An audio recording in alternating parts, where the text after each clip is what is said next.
Noida waste की एक society में रहने वाले लोगों के लिए बारिश आफत बन गई है। लोगों को गर्मी की मार से भले राहत मिल गई, लेकिन सोसाइटी में पानी निकासी के सही इंतजाम नहीं होने से बेसमेंट पार्किंग में पानी भर गया है। कई गाड़ियां आधी डूब गई और यही नहीं, 2 दिन से बिजली आपूर्ति भी ठप है।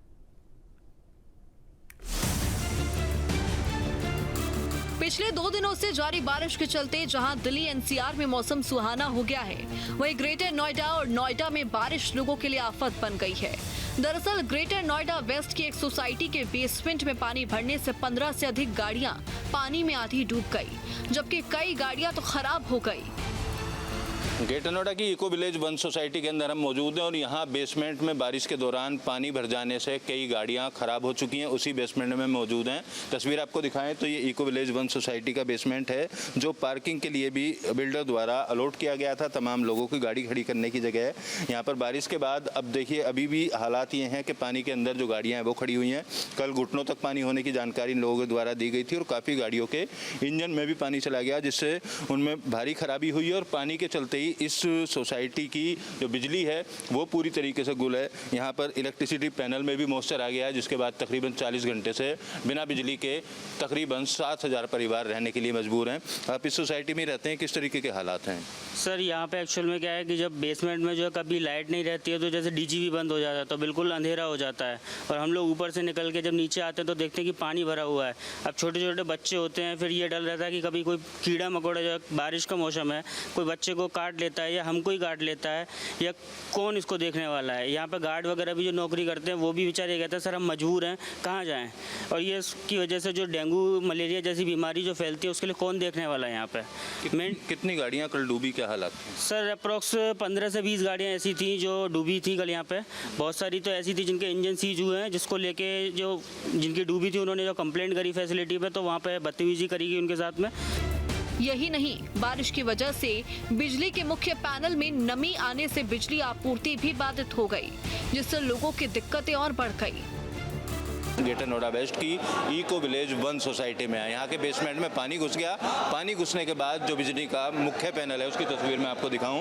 ये मुख्य पैनल है जो सप्लाई करने के लिए होता है, और इसमें पानी जाने से कल से लेकर अभी तक यहाँ बिजली की जो आपूर्ति है वो पूरी तरीके से ठप पड़ी हुई है। हीटर लगाकर इन तमाम पैनल को यहाँ पर सुखाने की कोशिश की जा रही है। जितने भी पैनल यहाँ पर लगाए गए हीटर की मदद से इनका जो मॉइस्चर है उसको निकालने की कोशिश की जा रही है। मॉइस्चर सूखने के बाद फिर जो बिजली की सप्लाई है वो शुरू करने की बात अधिकारियों की तरफ से की जा रही है। फिलहाल जो भी मेंटेनेंस टीम है उस मेंटेनेंस टीम को लेकर लोगों के अंदर आक्रोश है, क्योंकि मोटा मेंटेनेंस भी वसूला जाता है और उसके बाद जो भी मूलभूत सुविधाएं हैं वो इन लोगों को नहीं मिल पाती हैं। फिलहाल यहाँ पर अगर बात की जाए तो NPCL के अधिकारी भी पहुँच चुके हैं, और क्योंकि हंगामा ज़्यादा हुआ था तो पुलिस से भी इस पूरे मामले की शिकायत हुई है और बिजली को दुरुस्त करने की कवायद की जा रही है। सोसाइटी की बात की जाए तो यहाँ पर 7100 के आसपास जो फैमिली हैं वो रहती हैं। बावजूद उसके इस तरीके का आलम है, तमाम जो पैनल हैं बिजली के, इस इलाके में खासतौर पर पानी नहीं आना चाहिए, लेकिन यहाँ पर जो पानी है, पानी आ जाने की वजह से जो समस्या है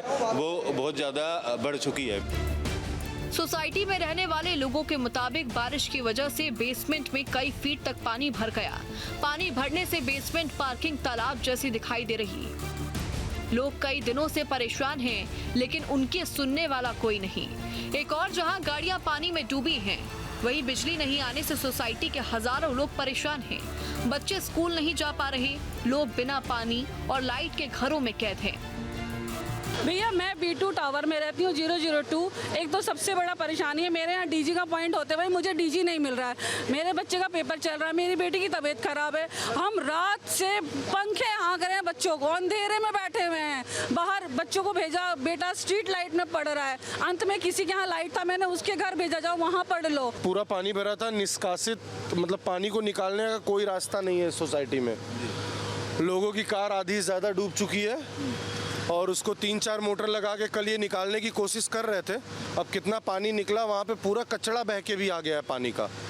और उसके बाद ये बिजली की समस्या, ये कल से अब तक लगभग 40 घंटे से लाइट नहीं है सोसाइटी में। बिलीव नहीं करोगे, बहुत सारे लोग होटल में जाकर रुके हुए हैं, पीछे होटल में रुके हुए हैं लोग। बहुत सारे लोग अपने फैमिली के रेसिडेंस के घर चले गए, रिलेटिव के घर चले गए।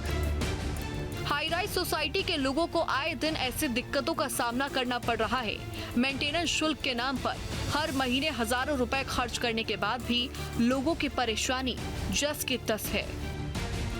किसी भी शहर में जल निकासी की एक बड़ी ऐसी ज़रूरत होती है जो शुरुआत से ही शहर के बसाने को लेकर संबंधित प्राधिकरण, नगर निगम उसकी व्यवस्था करते हैं। लेकिन नोएडा और ग्रेटर नोएडा के अंदर बनी हुई जो सोसाइटियां हैं वहां जल निकासी की एक बड़ी समस्या है। लाखों करोड़ों रुपए का फ्लैट लेने के बाद भी बेसमेंट में गाड़ियाँ डूब जाती हैं, लोग अपनी गाड़ियों तक नहीं जा पाते हैं। और वीडियो जर्नलिस्ट जैनेंद्र के साथ अमित चौधरी, न्यूज स्टेट नोएडा। जहाँ भक्ति है हर शब्द में, कथाओं में छिपे हैं दिव्य रहस्य और ज्योतिष देता है जीवन को दिशा। धर्म से जुड़ी हर बातों को जानने के लिए हमारे चैनल स्तुति को सब्सक्राइब करें। चैनल पर जाने के लिए इस लिंक पर क्लिक करें।